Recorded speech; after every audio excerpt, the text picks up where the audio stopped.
اللہ تعالی فی القرآن المجید فذکر فإن الذکری تنفع المؤمنین۔ ہم نے اس کلاس کو 2 حصوں میں تقسیم کیا تھا۔ کلاس کے آغاز میں ہم قرآن مجید کے متعلق جو بنیادی اور ابتدائی اصطلاحات ہیں ان کے متعلق بھی کچھ پڑھ رہے تھے، جس میں سے ہم قرآن اس کے متعلق پڑھ لیا ہے کہ لفظ قرآن کا معنی مفہوم کیا ہے۔ دوسرے نمبر پر لفظ قرآن کے ساتھ ساتھ جو اصطلاحات کچھ علماء کرام نے استعمال کی ہیں وہ کون کون سی ہیں، جن میں سے ایک لفظ تفسیر تھا۔ اس کے متعلق ہم نے پڑھا کہ قرآن مجید کی جو تشریح ہے وہ تفسیر کہلاتی ہے، اور حدیث کی جو وضاحت ہے اس کو شرح اور تشریح کا نام دیا گیا۔ تو لفظ تفسیر قرآن مجید کے ساتھ خاص ہے۔ اسی طرح ہم نے پڑھا لفظ تأویل، قرآن مجید کی وضاحت کے لیے علماء کرام نے لفظ تأویل کا بھی استعمال کیا ہے۔ تأویل و مشکل القرآن کے نام سے ابن قتیبہ رحمہ اللہ کی کتاب بھی ہے۔ تو لفظ تأویل اس کا استعمال بھی قرآن مجید کے ساتھ کیا گیا ہے۔ اسی طرح تیسرا لفظ تھا ترجمہ۔ تو ترجمہ یہ بھی قرآن مجید کے ساتھ استعمال کیا جاتا ہے، اور اس کے متعلق بھی چند ہم نے بنیادی باتیں پڑھی تھی، جن کا لب لباب خلاصہ یہ تھا کہ قرآن مجید کا جو الفاظ ہیں قرآن کے، ان کا صحیح معنوں میں ترجمہ نہیں کیا جا سکتا، بلکہ قرآن کے جو الفاظ کے معانی ہیں ہم ان معانی کا ترجمہ کرتے ہیں، کیونکہ کچھ الفاظ قرآن مجید کے ایسے بھی ہیں کہ جو کئی معانی کے حامل ہوتے ہیں۔ تو جب ہم ترجمہ کرتے ہیں تو ان میں سے صرف ایک معنی کا ترجمہ کرتے ہیں۔ اس کی مثال ہم نے لفظ الحکیم بھی پڑھی تھی کہ الحکیم حکمت کو بھی کہتے ہیں، اور الحکیم حاکم کے معنی میں بھی استعمال ہوتا ہے۔ اب جب الحکیم عربی زبان میں ہم بولیں گے تو اس میں دونوں معنی شامل ہوں گے، لیکن جب ہم ترجمہ کریں گے یا تو کمال حکمت والا ترجمہ کریں گے یا پھر ہم حاکم والا ترجمہ کریں گے، تو دونوں میں سے ایک وقت میں ایک ہی ترجمہ کر سکتے ہیں، دونوں نہیں کر سکتے۔ لیکن جبکہ قرآن مجید کے جو الفاظ ہیں وہ ایک ایک لفظ بیک وقت ہی کئی معانی کو اپنے اندر شامل کیے ہوئے ہوتے ہیں۔ تو ساتھ ہم نے یہ بھی پڑھا تھا کہ جو جامعیت اور مفہوم اور معنی کے اعتبار سے وسعت اللہ تعالیٰ کے کلام میں ہو سکتی ہے، وہ کلام بشر کے اندر نہیں ہو سکتی۔ اردو زبان، انگلش زبان ہو، یہ سب زبانیں انسانوں کی ہیں، تو عربی زبان یہ کلام اللہ ہے۔ تو جو جامعیت اور معنی مفہوم کے اعتبار سے وسعت کلام اللہ میں ہوگی وہ کلام بشر میں نہیں ہوگی۔ تو اس لیے ہم جب ترجمہ کرتے ہیں تو قرآن کے معانی کا ہم ترجمہ کرتے ہیں۔ اس کے بعد ہم نے پڑھا تھا لفظ سورت اصطلاح ہے تو یہ کس معنی کے اندر اس کو استعمال کیا جاتا ہے۔ اسی طرح الآیہ ہے، اور پھر ان کے متعلق ہم نے پڑھا تھا کہ ان کی جو ترتیب ہے، سورتوں کی اور آیات کی جو ترتیب ہے، یہ توقیفی ہے یا توقیفی نہیں ہے۔ توقیفی کا معنی تھا کہ یہ ترتیب نبی صلی اللہ علیہ وسلم نے سکھائی ہے اور بتلائی ہے۔ عدم توقیفی یعنی یہ ترتیب اس کے اندر ہمارے اجتہاد کا، صحابہ کرام کے اجتہاد کا دخل ہے۔ تو اس میں ہم نے یہ پڑھا تھا کہ جو سورتوں کی ترتیب ہے اس میں علماء کرام کا اختلاف ہے، یعنی دونوں موقف موجود ہیں۔ بعض علماء کرام کہتے ہیں کہ ترتیب توقیفی ہے، ساری کی ساری نبی صلی اللہ علیہ وسلم نے سکھائی ہے، لیکن اس میں سوال یہ پیدا ہوتا تھا کہ جو قرآن کی مکمل ترتیب ہے، بذریعہ احادیث آپ ہر صورت کی ترتیب کو ثابت نہیں کر سکتے، اس کے اندر آپ کو مشکل ہوگی۔ تو پھر جو علماء کرام کہتے ہیں کہ اس کی ترتیب توقیفی ہے، وہ یہ کہتے ہیں کہ صحابہ کرام کو آپ نے سکھا دی تھی، اب ہر چیز کے ثبوت کے لیے ضروری نہیں ہے کہ وہ حدیث بخاری میں ملے، مسلم کے اندر ملے، بلکہ مصحف عثمانی یہ بھی ایک بہت بڑا ثبوت ہے، اور صحابہ کرام کا اس ترتیب کو رکھنا یہ نبی صلی اللہ علیہ وسلم کا سکھایا ہوا سارا عمل ہے۔ تو ایک موقف یہ تھا۔ دوسرا موقف جو اس ترتیب کے عدم توقیفی ہونے کے قائل ہے، یعنی ساری ترتیب نبی صلی اللہ علیہ وسلم سے ثابت نہیں ہے، بلکہ اس میں اجتہاد کا بھی دخل ہے صحابہ کرام کا۔ تو وہ جو دلائل اخذ کرتے ہیں وہ کتاب المصاحف ہے ابن ابی داود کی، تو اس میں انہوں نے صحابہ کرام کے مختلف مصاحف کا ذکر کیا۔ اسی طرح معجم الرسم العثمانی کتاب آپ کو بتائی تھی 7 جلدوں کے اندر ہے، تو اس میں بھی صحابہ کرام کے جو پوری دنیا کے اندر مختلف مصاحف محفوظ کیے گئے ہیں ان کا ذکر ہے۔ تو ان میں کئی مقامات ایسے ہیں جن میں صورتوں کی ترتیب تبدیل ہے، تو یہاں سے وہ استدلال کرتے ہیں کہ جو ترتیب ہے وہ صحابہ کرام کے اجتہاد سے تھی۔ لیکن ہم نے اس بات پر اتفاق کیا تھا کہ ترتیب اجتہادی ہو یا اجتہادی نہ ہو، توقیفی ہو، ہم نے مصحف عثمانی کی جو ترتیب ہے اس کو نہیں چھیڑا۔ کیوں؟ وہ ترتیب ان صحابہ کرام نے دی ہے جنہوں نے نبی کریم صلی اللہ علیہ وسلم سے قرآن کی تعلیم لی ہے۔ ہمیں غلطی ہو سکتی ہے موقف اختیار کرنے میں کہ یہ ترتیب توقیفی ہوگی یا نہیں توقیفی ہوگی، لیکن ہمیں اس بات پر اتفاق کرنا چاہیے کہ جو مصحف عثمانی ہے اسی میں خیر ہے، اسی ترتیب پر ہمیں باقی رہنا ہے۔ ہر کسی کو اجازت نہیں دینی چاہیے کہ قرآن مجید کی ترتیب کو آگے پیچھے کرے، اس کے اندر شرارت کرے یا پھر کوئی اور کام کرے۔ اس کی میں نے ایک مثال بھی رکھی تھی کہ جو قرآن مجید کی آیات کی ترتیب ہے نا، اس پر اتفاق ہے کہ یہ سب توقیفی ہے۔ اب جو آیات تطہیر ہے، انما یرید اللہ لیذھب عنکم الرجس اہل البیت، اب قرآن مجید کی جو ترتیب ہے اس میں نبی کریم صلی اللہ علیہ وسلم کی ازواج کا بھی ذکر کیا گیا ہے۔ اب اہل تشیع وہ یہاں پر یہ موقف اختیار کرتے ہیں کہ اصل ترتیب آیات کی یہ نہیں تھی، کیونکہ اگر اسی ترتیب کو باقی رکھا جائے گا تو آیت تطہیر جہاں سے اہل تشیع اہل بیت میں سے نبی کریم صلی اللہ علیہ وسلم کی ازواج کو بے دخل کرتے ہیں، نکالتے ہیں، تو قرآن کی ترتیب کے مطابق امہات المؤمنین اہل بیت میں شامل ہے، آیت تطہیر کا حصہ ہے، کیونکہ قرآن مجید کی ترتیب یہ ہے۔ تو اس لیے اہل تشیع نے ازواج کو دور کرنے کے لیے، آیت تطہیر سے علیحدہ کرنے کے لیے یہ موقف اختیار کر لیا کہ جو اس کی ترتیب ہے وہ صحابہ کرام نے اپنے اجتہاد سے بنائی ہے، اصل ترتیب یہ نہیں ہے جو مصحف علی رضی اللہ تعالیٰ عنہ اس میں ترتیب موجود نہیں ہے۔ یعنی جب ہم مصحف عثمانی کی ترتیب کو چھیڑتے ہیں تو کوئی نہ کوئی شرارت کر سکتا ہے، آیات کو چھیڑ سکتا ہے۔ جس طرح صحابہ کرام نے اس کو جمع کر لیا، اس پر اجماع ہو گیا، ہم نے اس اجماع کو چھیڑنا نہیں ہے، تو اسی کے اندر اللہ تعالیٰ نے برکت اور رحمت رکھی۔ اس کے بعد تھا سورتوں کی ترتیب کا، مکی اور مدنی ہونے کے اعتبار سے جو سورتوں کی تقسیم ہے۔ تو یہاں پر پہلی بات یاد رکھیں کہ جو ہم سورتوں کو کہتے ہیں کہ فلاں سورت مکی ہے، فلاں سورت مدنی ہے، تو مکی اور مدنی ہونے کے اعتبار سے یہ تقسیم نبی صلی اللہ علیہ وسلم نے نہیں دی ہے، بلکہ یہ تقسیم جو ہے وہ صحابہ کرام نے سکھائی ہے، اور اس کے مثالیں آپ کو المصنف ابن ابی شیبہ اس کے اندر آپ کو مل جائیں گی۔ کتاب ہے فضائل القرآن اور باب ہے کہ ما نازل من القرآن بمکہ والمدینہ، تو یہاں پر آپ کو صحابہ کرام کے آثار کافی مل جاتے ہیں، انہوں نے یہ ترتیب دی تھی مکی اور مدنی کی، اور اس کے کئی مقاصد تھے، اس کے پیچھے کئی مقاصد تھے۔ ایک کہ قرآن مجید کو محفوظ کرنا ہر اعتبار سے، ایک ہے کہ آپ کو آیت یاد ہے، ایک ہے کہ آپ کو یہ بات بھی یاد ہے کہ فلاں آیت جو ہے وہ کس موقع پر نازل ہوئی تھی، اس سے قرآن مجید کی حفاظت زیادہ مضبوط ہو جاتی ہے، عبادت زیادہ وزنی اور قوی ہو جاتی ہے۔ مثال کے طور پر آپ نے مدارس کے اندر علماء کرام سے پڑھا اور مختلف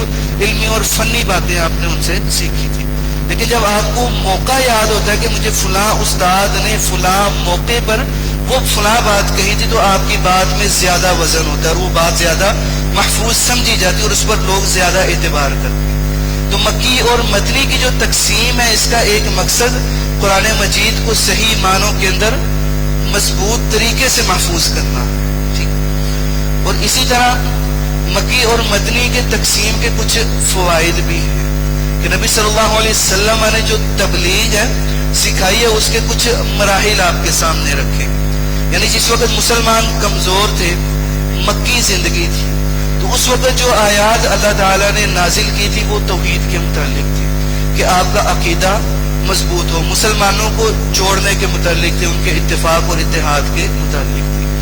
اور جو آپ کا مدنی دور ہے اس میں آپ کا سامنا منافقین کے ساتھ بھی ہوا تھا، اس کے اندر آپ نے کفار مکہ سے اور دیگر کافروں سے آپ نے قتال بھی کیا تھا، تو آپ کو مدنی صورتوں کے اندر جہاد کا ذکر ملے گا، مدنی صورتوں کے اندر آپ کو منافقین کا ذکر ملے گا، تو اس سے آپ کو تبلیغ کے مراحل معلوم ہوتے ہیں کہ آپ عصر حاضر کی ہی مثال لے لیں۔ آج کل آپ نے سنا ہوگا کہ ہمارے علماء کی جو اکثریت ہے وہ اس چیز کے قائل ہے کہ مسالک سے ہمیں بالا تر ہو کر متفق اور متحد ہونا چاہیے۔ کیوں؟ کیونکہ ابھی ہم مسلمان عقیدے کے اعتبار سے اور قوت کے اعتبار سے مضبوط نہیں، ہمیں اتفاق اور اتحاد کی ضرورت ہے، اور یہی چیز نبی صلی اللہ علیہ وسلم کی جو مکے کی زندگی ہے وہ ہمیں یہ چیز سکھاتی ہے۔ لیکن جب مسلمان مضبوط ہوں، اہل الحدیث اپنا عقیدہ اپنا موقف سامنے رکھے، اہل البدع ہے ان سے دوری اختیار کرے، لیکن اس وقت جب آپ مضبوط ہیں، آپ سلطے میں ہیں، حکمرانی میں ہیں، اس وقت آپ اختلاف نہ کریں جب آپ آپس میں متحد ہی نہیں ہیں، اس کا فائدہ کفار کو ہوگا۔ تو جو تبلیغ کے مراحل ہیں اور آپ نے کس طرح تبلیغ کرنی ہے آپ کو یہ چیز معلوم ہوتی، تو مکی اور مدنی کی جو تقسیم ہے اس کا ایک فائدہ یہ بھی ہے۔ اب دوسری چیز کہ ہمیں کس طرح پتا چلے گا کہ کون سی صورت مکی ہے اور کون سی صورت مدنی ہے؟ تو ہجرت سے قبل والی جتنی صورتیں ہیں ان کو مکی میں شمار کیا گیا، اور ہجرت کے بعد والی جتنی بھی صورتیں ان کو مدنی میں شمار کیا گیا۔ لیکن یہاں پر پھر ایک اور سوال آ جاتا ہے کہ قرآن مجید کی بعض صورتیں ایسی ہیں جن کے اندر مکی آیات بھی شامل ہیں اور مدنی آیات بھی شامل ہیں۔ تو بہرحال ایک کلیہ بنا لیا ہے کہ جس کی آیات جو ہیں وہ ہجرت سے قبل نازل ہونی شروع ہو گئی تھی وہ مکی ہوں گی، جس کی ہجرت کے بعد ہوں گی وہ مدنی ہوں گی، ایک کلیہ بنا لیا گیا ہے۔ لیکن آپ کو کچھ نہ کچھ آیات ضرور ملیں گی کہ مکی صورتوں کے اندر مدنی آیات ہوں گی، مدنی صورتوں میں مکی آیات ہوں گی۔ تو یہاں پر میں آپ کے سامنے دو فوائد رکھتا ہوں۔ کچھ صورتیں ایسی بھی ہیں کہ جن کے متعلق آپ کلی طور پر حتمی طور پر کہہ سکتے ہیں کہ وہ مکی ہیں یا وہ صورتیں مدنی ہیں۔ مثال کے طور پر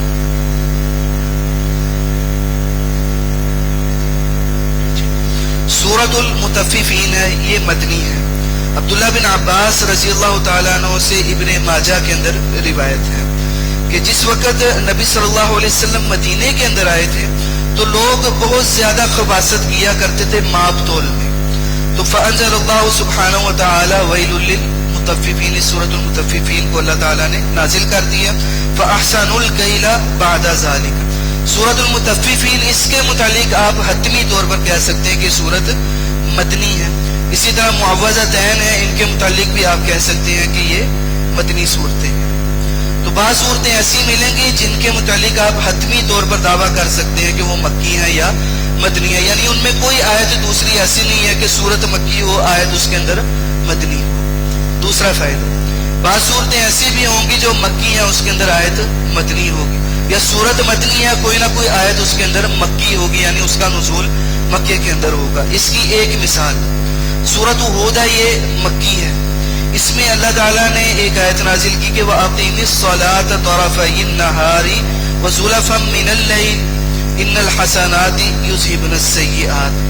اب یہ آیت جو ہے یہ مدنی آیت ہے، ٹھیک ہے، مدینے میں اس کا نزول ہوا تھا۔ تو اس طرح کی مزید مثالیں آپ کو عبداللہ بن یوسف الجدیب، ان کی کتاب ہے المقدمات الاساسیہ فی علوم القرآن، علوم القرآن کے حوالے سے، تو اس میں آپ کو اس کی مثالیں مل سکتی ہیں، آپ ان کو جمع کر سکتے ہیں۔ تو صفحہ نمبر جو ہمارے پاس نسخہ اس کا صفحہ نمبر 64 ہے، اس میں آپ کو اس کی مثالیں مل جائیں گی۔ تو بہرکیف یہ چند باتیں تھی، سورت کے حوالے سے سورت کی ترتیب ہوگی اور اس کے علاوہ سورتوں کی تقسیم مکی اور مدنی ہونے کے اعتبار سے تھی۔ باقی انشاءاللہ جو چند ابتدائی باتیں ہیں ان کو انشاءاللہ ہم کل کوشش کریں گے کہ ان باتوں کو مکمل کیا جائے اور اپنا ترجمہ جو ہے اس کو زیادہ سے زیادہ ہم پڑھیں۔ جی بسم اللہ الرحمن الرحیم۔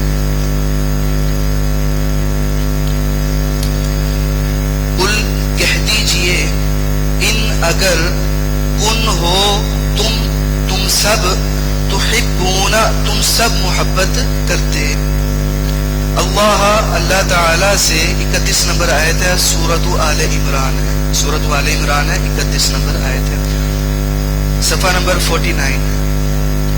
قل کہہ دیجئے ان اگر کن ہو تم سب تحبون، تم سب محبت کرتے، اللہ تعالی سے۔ فا اس کے دو ترجمے ہیں، پس یا اتبعون، تم سب اتباع کرو، کرے گا تم سب سے اللہ تعالی، یا محبت کرنے لگ جائے گا اللہ تعالی۔ وہ اور یغفر معاف کر دے گا، لکم لام لیے، کم تمہارے، لکم تمہارے لیے،